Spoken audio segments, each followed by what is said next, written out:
Bismillahirrahmanirrahim. Assalamualaikum warahmatullahi wabarakatuh. Bapak Ibu sekalian yang terhormat, di dalam surah Ghafir, surah ke-40, Allah menjelaskan betapa para malaikat ikut andil mendoakan hambanya, mendoakan orang yang beriman dan orang itu bertobat. Kalau di situ bahasanya bertobat kepada Allah dan berprinsip pada jalannya, pada jalan Allah. Artinya teguh pada jalan Allah. Maka para malaikat akan bersama orang itu dan para malaikat berdoa memohonkan kepada Allah agar orang yang sedemikian itu diampuni dosanya, dimasukkan ke dalam surga yang terbaik, dan kemudian diikut sertakan keluarga-keluarganya untuk masuk surga itu. Di samping itu di dunia agar orang-orang itu dilindungi, dijaga, dipelihara. Allah berfirman, alladzina yahmilunal arsya wa man hawlahu yusabbihuna bihamdi rabbihim wa yu'minuna bihi wa yastaghfiruna lilladzina amanu. Para malaikat yang memikul arsy. Nah, ini lebih istimewa lagi malaikatnya. Malaikat yang memikul arsy itu lebih istimewa karena dia mempunyai tugas yang khusus yang memikul arsy. Kalau di lain ayat disebutkan wal malaku ala arjaiha wa yahmilu arsy rabbika fawqahum yauma idzin samaniyah. Para malaikat yang terpilih, yang setia kepada Allah, yang mempunyai kelebihan dari yang lain, memikul arsy. Allah menyebutkan di ayat itu cuma 8 malaikatnya. Wa yahmilu arsy rabbika fawqahum yauma idzin samaniyah. Jadi yang memikul arsy itu ada 8 malaikat. Nah, pada ayat ini disebutkan alladzina yahmilunal arsya wa man haulahu, dan malaikat yang di sekitar arsy. Mereka yusabbihuna bihamdi rabbihim, selalu memuji Tuhannya, bertasbih, tidak henti-hentinya. Di samping itu apa? Wa yu'minuna bihi, mereka itu orang yang taat, yang beriman kepada Allah. Di samping itu lagi apa? Wa yastaghfiruna lilladzina amanu, para malaikat itu memohonkan ampun kepada Allah untuk orang-orang yang beriman. Kita akan melihat nanti orang yang beriman yang bagaimana. Bukan sekedar mengucapkan amantu billah, aku beriman kepada Allah, tetapi ada tindak lanjut dari pernyataan iman itu. Maka di sini disebutkan malaikat berdoa. Apa doa malaikat? Rabbana wasi'ta kulla syai'in rahmatan wa ilma. Wahai Tuhan kami, sungguh wasi'ta kulla syai'in rahmatan wa ilma. Rahmat dan ilmu Allah sungguh luas. Arti luas itu kan bagi Allah tidak ada batasnya. Manusia tidak bisa mengukur.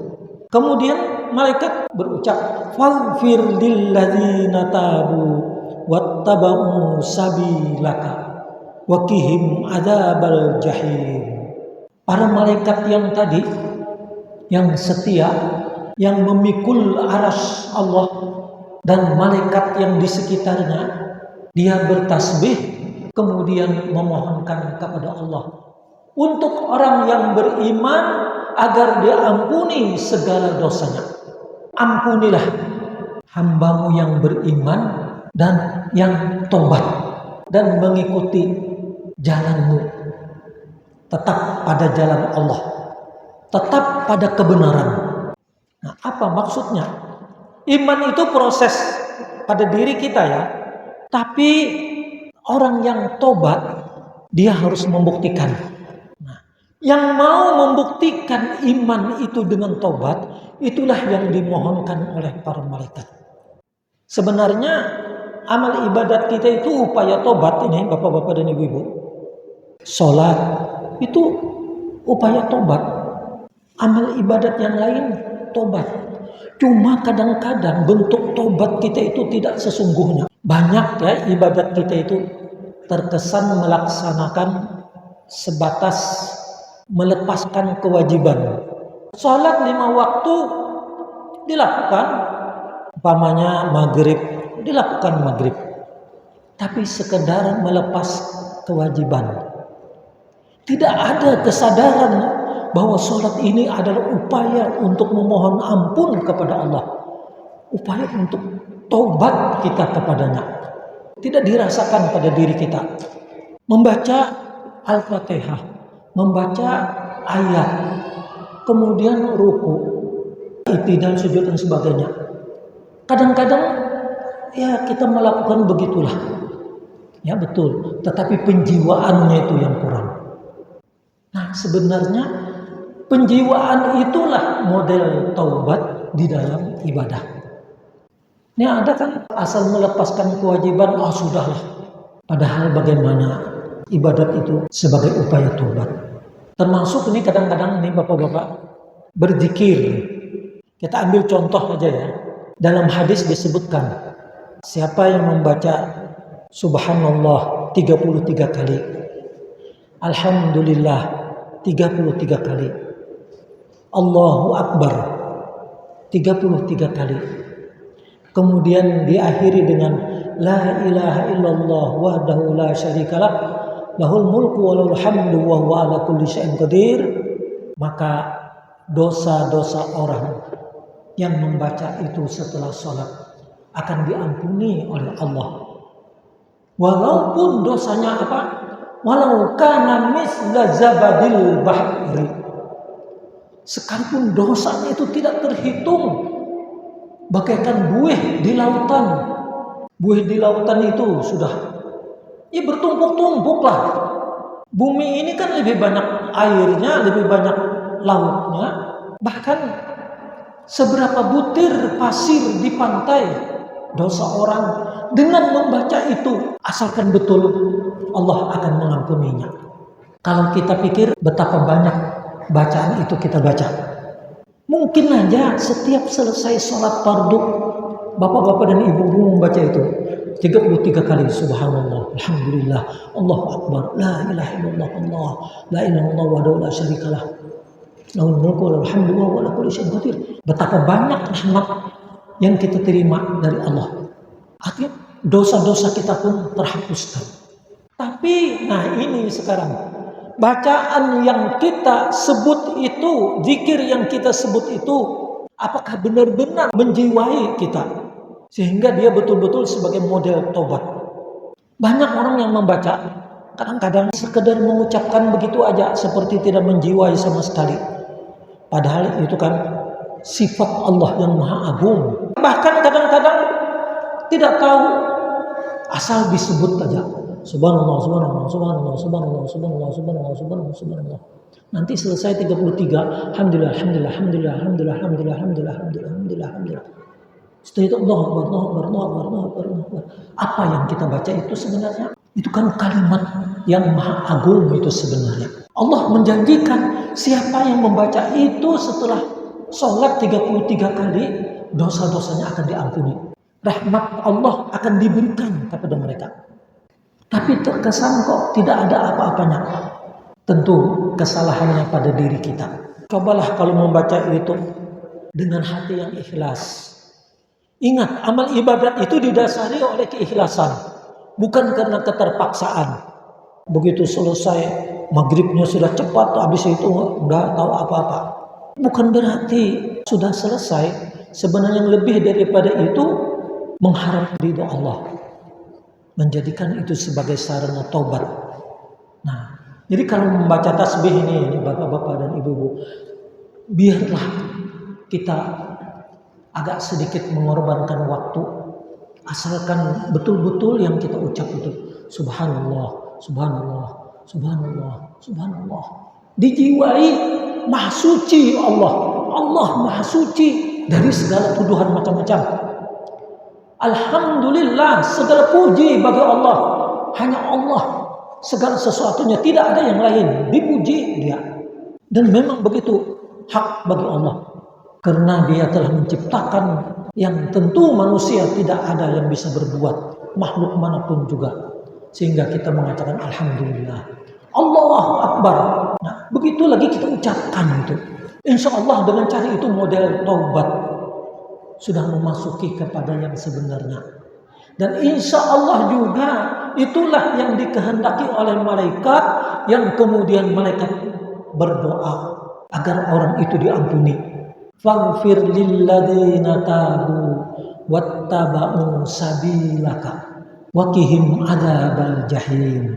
Ampuni dosa mereka.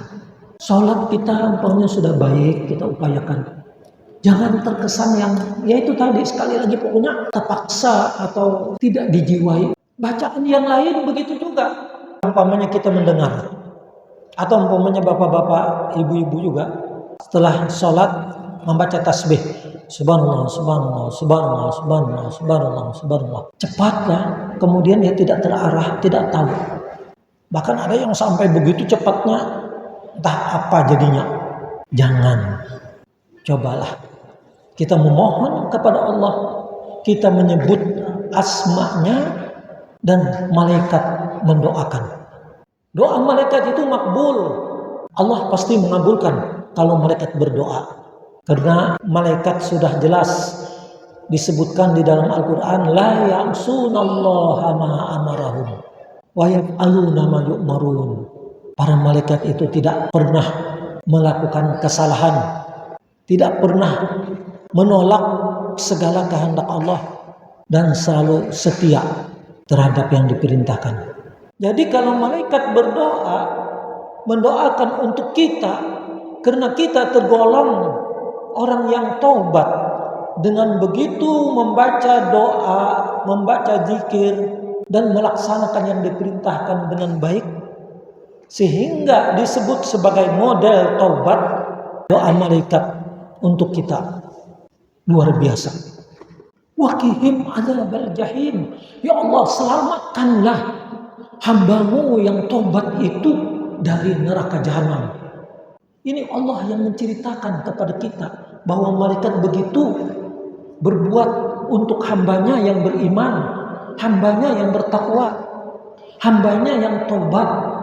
Sekarang yang kita cari jalan model bagaimana taubat itu. Di antaranya itu tadi, baik-baik kita membacanya, ikhlas melakukannya. Itu yang contohnya tadi aja, kita dianjurkan membaca tasbih, membaca tahmid, membaca takbir, subhanallah, alhamdulillah, Allahu Akbar. Bacalah dengan baik. Ini kadang-kadang ada juga kan pakai tasbih membacanya. Subhanallah, subhanallah, subhanallah, subhanallah, subhanallah, subhanallah. Mana yang cepat bacaannya kan atau hitungan tasbih. Nah, bila kita sudah dianggap 33, stop. Jangan. Memang perintah Rasul itu hadis, baca 33 dengan ikhlas. Nah, itulah yang dikehendaki oleh Rasul. Bacaan yang baik, yang kita sadari, yang kita sebut itu nama Allah, maka itulah yang kemudian diampuni dosa-dosa walaupun sebanyak buih di laut. Ada lagi ini, bapak-bapak, di dalam Al-Quran. Ini mungkin model tobat kita. Kita itu biasanya terasa untuk tobat semacam mengkhususkan. Lalu di situ sepertinya itu tobat. Maksudnya begini, kalau bapak bangun tengah malam, sholat tahajud, itu terkesan ingin tobat. Memang di dalam hadis juga, sholat tahajud itu kan bagian dari tobat, bagian dari minta ampun, bagian dari meminta apa yang kita perlukan juga.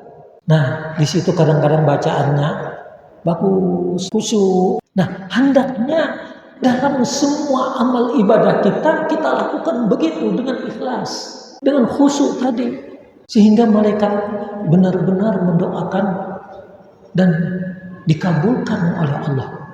Itu diantaranya kan begitu. Atau sholat yang lain, melakukan dengan tulus, dengan ikhlas. Di dalam Al-Quran Allah berfirman, wa aqimis sholata tarafain nahar wa zulafam minal lail innal hasanati yudhibnas sayyi'at dzalika dzikra lidzakirin. Dirikanlah sholat. Ada yang mengartikan dirikanlah sholat itu pada dua pojok siang, maksudnya awal siang dan akhir siang. Ada yang mengatakan maksudnya itu adalah sholat subuh dan sholat asar. Wa zulafam minal lail, dan waktu-waktu malam, maghrib, isya. Kalau zuhur tadi kan di tengah-tengah, tentu masuk. Tapi ada lagi yang mengatakan itu isyarat bagi Allah untuk hambanya yang bertakwa agar mendirikan sholat yang utama, yakni sholat duha dan sholat tahajud. Wa aqimis sholata tarafain nahar. Sholat sunat di siang hari itu sholat duha. Sholat duha itu waktu pagi ya, setelah matahari terbit ya kira-kira setengah jam begitu tinggi. Ya katakanlah waktu yang sudah mulai terasa sinar matahari sampai sebelum zuhur. Setengah jam sebelum zuhur itu masih bisa dikatakan waktu duha. Nah, sholatlah pada saat itu barang 2 atau 4 rakaat. Bukan 2. Kalau di dalam hadis sampai 8 rakaat sholat duha. Masing-masing 2 rakaat. Yang terbaik itu disebutkan di dalam hadis pada saat sholat duha itu dilakukan anak unta. Itu di zaman Nabi tentunya. Itu kepanasan setelah dia mencari makan. Nah artinya mungkin itu di atas jam 8 lah. Anak-anak unta itu kan masih belum kuat. Jadi dia mencari makan. Begitu sudah kenyang, rasa agak panas sinar matahari, dia bernaung mencari perlindungan. Nah kata Nabi sampai waktu itulah 9-10, artinya sudah benar-benar matahari mulai mengeluarkan sinar. Nah sholatlah sholat duha 2 rakaat. Walaupun dianjurkan sampai 8, syukur kalau bisa. Tidak harus membaca ayat tertentu. Ayat yang kita bisa kita baca. Kalau bisanya kuliah dan qul huwallah, qul a'udzu birabbil falaq, qul a'udzu birabbin nas, baca itu. Maka sholat duha itu disebut dengan sholatul awwabin. Sholat orang yang tobat. Jadi benar-benar ada kemauan kita, keikhlasan hati, lakukan sholat duha. Pagi kalau umpamanya ada kesibukan, kapan kita bisa? Jam 7 sudah boleh. Itu yang dipahami sebagian orang sebagai model tobat yang kemudian didoakan oleh para malaikat. Yang kedua sholat tahajud. Wa zulafam minal lail. Allah mengisyaratkan agar juga melakukan sholat tahajud. Di samping yang diwajibkan. Sholat tahajud itu sholat yang disebut di dalam Al-Quran. Wa minal laili fatahajjad bihi nafilatan lak. Asa ayyab'asaka rabbuka maqaman mahmuda. Sebagian malam hendaklah tahajud kata Allah. Bangun. Itu disenangi, disunatkan kalau kamu melakukannya kata Allah. Semoga dengan itu Allah akan mengangkat, memposisikan kamu pada tempat yang terpuji, tempat yang terhormat. Lakukan dengan tulus ikhlas. Dengan itu malaikat yang disebutkan oleh Allah dalam Al-Quran ini tadi akan mendoakan kita agar paling tidak tadi apa? Faghfir lilladzina tabu, ampuni dosanya. Kemudian waqihim adzabal jahim, selamatkan dari siksa neraka. Dan tidak hanya itu aja. Ayat berikutnya Allah menceritakan tentang doa malaikat. Apa kata malaikat? Rabbana wa adkhilhum jannati adnin allati wa'adtahum. Wahai Tuhanku, kata malaikat ini, masukkanlah mereka itu yang tobat tadi kan ke surga Aden yang Engkau janjikan ya Allah. Surga Aden itu surga yang tingkatnya paling tinggi. Kita tidak bisa bagaimana sih tingkat-tingkatnya itu. Artinya orang yang mendapatkan surga Aden adalah orang yang memang amal ibadatnya baik, imannya kuat, taat kepada Allah, dan termasuk inilah yang didoakan oleh malaikat. Dan bahkan malaikat itu mendoakan juga, ya Allah, bukan hanya dirinya sendiri yang masuk surga Aden, bahkan wa man sholaha min abaihim wa azwajihim wa dzurriyyatihim, dan masukkan juga ke dalam surga bersama orang itu orang-orang yang baik yang tetap imannya dari keluarganya, bapak ibunya, kakek neneknya, dan lagi yang ke atas yang mereka itu teguh dengan imannya, dan begitu juga pasangannya, istri-istrinya, kalau istrinya lebih dari satu. Bagi perempuan yang beribadat semacam ini, suaminya, wa dzurriyyatihim, dan keturunan anak cucunya. Kemudian apalagi kata malaikat, innaka antal azizul hakim. Engkau ya Allah, innaka anta. Nah ini kalau orang mengerti bahasa Arab ini katanya, kata-katanya itu penekanan ada engkau, dan engkaulah, hanya engkau al-azizul hakim, yang maha pemurah, yang maha perkasa, yang maha agung, yang maha bijaksana. Itu ucapan malaikat tentang sifat Allah. Berapa banyak itu doa malaikat. Tidak sekedar agar dia ampuni dosa aja, tapi agar dia juga dijauhkan. Waqihim adzabal jahim, dijauhkan dari siksa api neraka. Setelah itu masukkan mereka ke surga, bukan sembarang surga, tapi surga Aden. Setelah itu apalagi malaikat mengharap, bukan hanya dia sendiri. Jangan-jangan dia itu waktu hidup di dunia dengan keluarga rukun, damai, sejahtera, bercengkerama, maka keluarga mereka itu juga dimasukkan. Apakah masih ada doa malaikat? Allah menceritakan lagi di sini. Berikutnya ayatnya apa? Waqihimus sayyi'at, jauhilah segala keburukan dari mereka itu. Ulama tafsir mengatakan ini bukan keburukan di akhirat.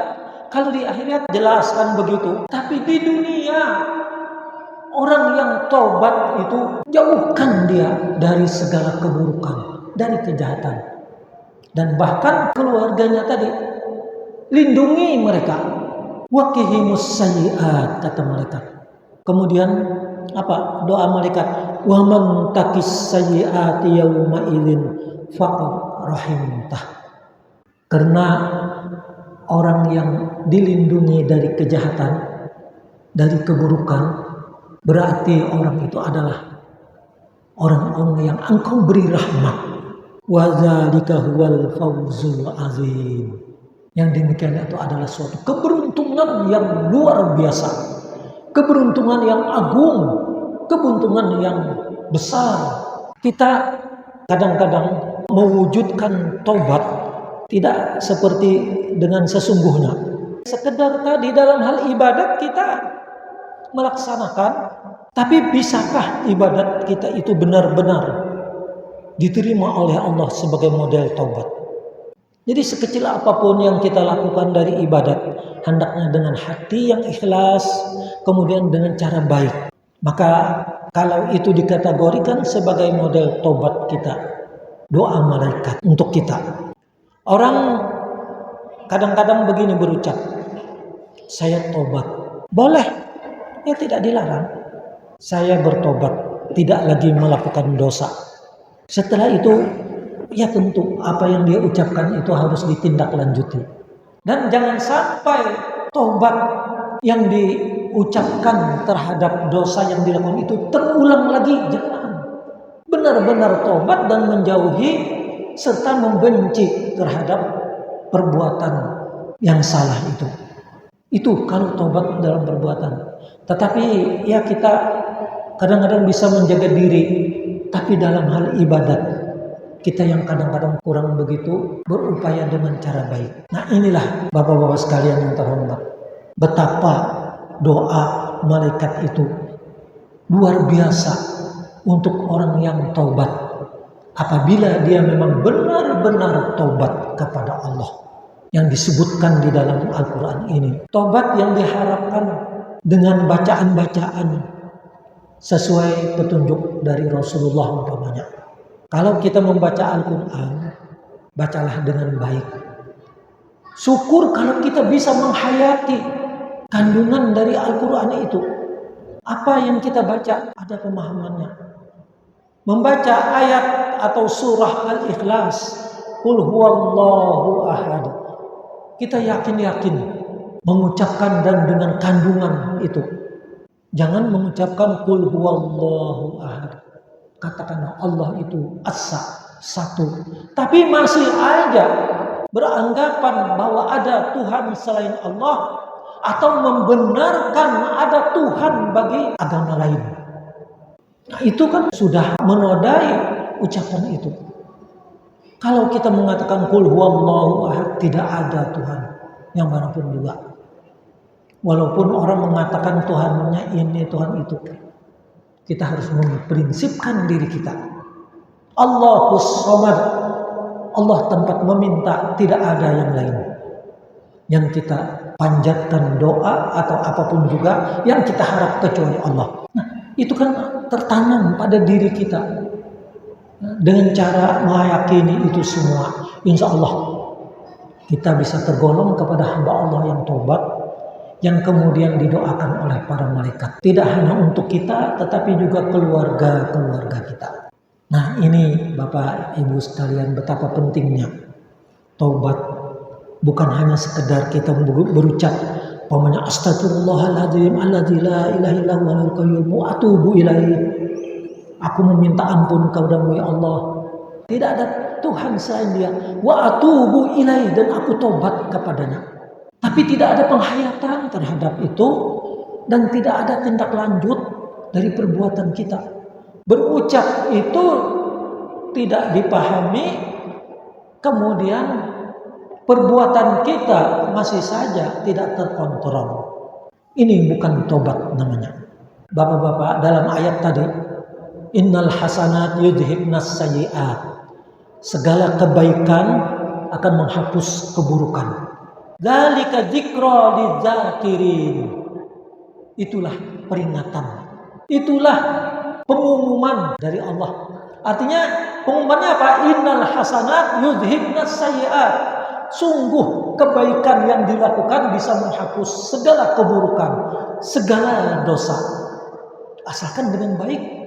Lidzakirin, bagi orang-orang yang mau mengingat-ingat, bagi orang yang sadar, adzakirin, yang mau.